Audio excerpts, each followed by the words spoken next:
Today, I am going to show you guys my super cool nutrition hack. So this is something that I grew up doing with my mom, and it's kind of like our take on a lighter, less heavy, garlicky garlic bread. And so it's really, really easy, and it really requires very, very little prep, and it's really, really simple to put together. So here we go.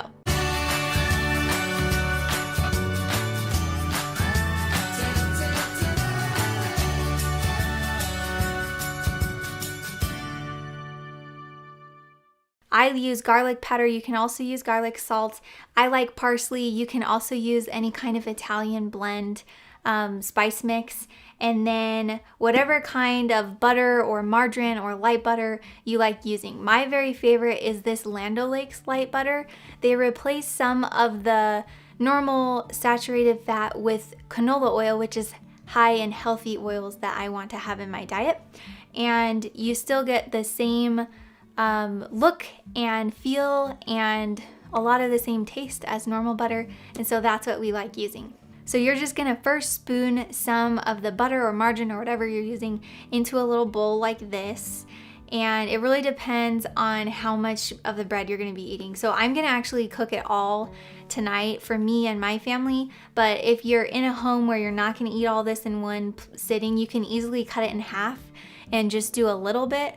So it really is just kind of a trial and error for how much butter you need and how much you're gonna put on the bread. But I will say this, compared to the garlic bread, French bread that's pre-made in the store, this is gonna have significantly less salt and saturated fat. And so it can be a good way to cut down on some of that if you like having garlic bread with any of your meals at home. Back to this, so I put just a few spoonfuls of my light butter in this bowl, which I will end up microwaving. And then I'm just gonna pour just a tiny bit of garlic powder, less than 1/8 of a teaspoon. So just a tiny sprinkle on there. And then I just add some parsley. And I just like the parsley because it gives it some color on the bread, so it's not just like yellow buttered bread. And the garlic powder helps you still get that garlicky taste, but it's not as strong. So I don't know if you're like this, but sometimes when I eat anything with garlic in it that's really heavy, it's like that taste is in my mouth and it just won't go away. And so I prefer my breads or anything with garlic to be a little bit more mild, and this is the case with this. So really, depending on you and your family's taste at home, you can add more garlic powder or garlic salt if you want. You could also just throw in fresh garlic if you want to try that as well. It's really just up to you and your taste preferences. Okay, so you're just gonna throw that in the microwave for like 10 to 15 seconds or until it's melted all the way through. But you just wanna be careful because if you do it too long in the microwave, it pops all over and it makes a mess. So just watch that, and then we're gonna use a handy dandy pastry brush to just kind of stir it around.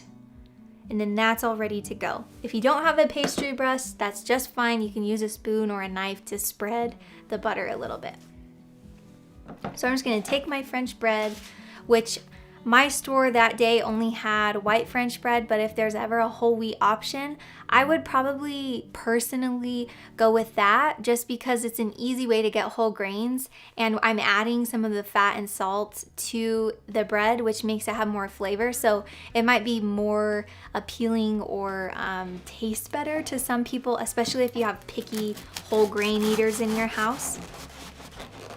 So I'm just going to slice the bread in pieces, and I try to keep them intact, and you'll find out why in just a second.